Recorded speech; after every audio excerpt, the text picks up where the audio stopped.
Friends, നമുക്ക് നല്ല അടിപൊളി അയക്കൂറത്താലി ചിക്കൻ താലിയൊക്കെ കഴിക്കാൻ പോവാം.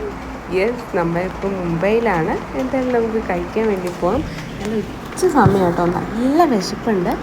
അപ്പം നല്ല തിരക്കുണ്ട്. നമ്മൾ പോകുന്ന സ്ഥലത്ത് ആൾക്കാർ ഫോൺ വിളിച്ചിട്ടും അങ്ങനെയൊക്കെ തേരാപ്പാര നടക്കുന്നുണ്ട്. അപ്പം നമ്മളെ കൈ കാട്ടി വിളിച്ചു. നമുക്ക് നോക്കാം. നമ്മൾ വേണ്ട സാധനങ്ങളൊക്കെ നേരത്തെ നമ്മൾ പറഞ്ഞു കൊടുത്തു.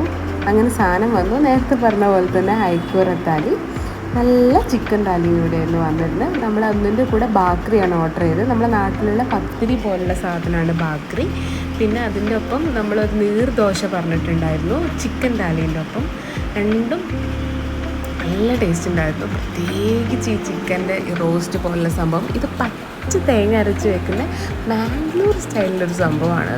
നല്ല രസമുണ്ടായിരുന്നു കേട്ടോ. ഇവിടുത്തെ ഒരു മസ്റ്റ് ട്രൈ ആയിട്ടാണ്. നിങ്ങളൊരു മാംഗ്ലൂർ കടയിൽ എവിടെയാണെങ്കിലും പോവുകയാണെങ്കിൽ അവിടുത്തെ ഒരു ചിക്കൻ്റെ ഒരു താലി ഓർഡർ ചെയ്യുകയാണെങ്കിൽ അതൊരു മസ്റ്റ് ട്രൈ ആണ്. നല്ല ടേസ്റ്റ് ഉണ്ടായിരുന്നു. അയക്കൂറ ഈസ് ഓക്കെ ഓൺലി, ബട്ട് ഈ ഒരു ചിക്കൻ്റെ സാധനവും പിന്നെ ആ നീർദോശ നല്ല സോഫ്റ്റ് ആയിട്ടുള്ള നീർദോശയാണ്.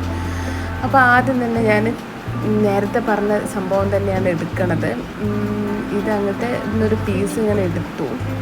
എന്നിട്ട് നോക്കിയപ്പോൾ എനിക്ക് മനസ്സിലായി അടിപൊളി സാധനമാണെന്ന്. അപ്പോൾ നിങ്ങളത് മസ്റ്റായിട്ട് ട്രൈ ചെയ്യണം. അങ്ങനെ ഞാൻ കുറച്ച് കറി എടുത്തു അതിൻ്റെ ഒപ്പം. എന്നിട്ട് നമ്മുടെ ഇതൊക്കെ കൂട്ടി ഒരു പിടി അങ്ങോട്ട് പിടിച്ചു. ഇപ്പം തന്നെ പറയുമ്പോൾ എൻ്റെ വായിൽ വെള്ളം വരികയാണ്. അത്രയ്ക്ക് ടേസ്റ്റാണ്. പ്രത്യേകിച്ച് ഈ നീർദോശേൻ്റെ ഒപ്പമാണ് ഏറ്റവും കൂടുതൽ കോമ്പിനേഷൻ വരുന്നത്. പിന്നെ ഇതിൽ നമ്മളൊരു വേറെ ഒരു പ്ലെയിൻ സാലന പോലത്തെ ഒരു കറിയുണ്ട്. പിന്നെ സോൽ കടിയുണ്ട്. പിന്നെ ഒരു പാവക്കേൻ്റെ ഒരു ഉപ്പേരിയുണ്ട്. ഇത്രയായിരുന്നു. നമ്മളിങ്ങനെ ഫുഡൊക്കെ കഴിച്ച് നമ്മൾ പൈസയൊക്കെ കൊടുത്ത് തിരിച്ചു വന്നു.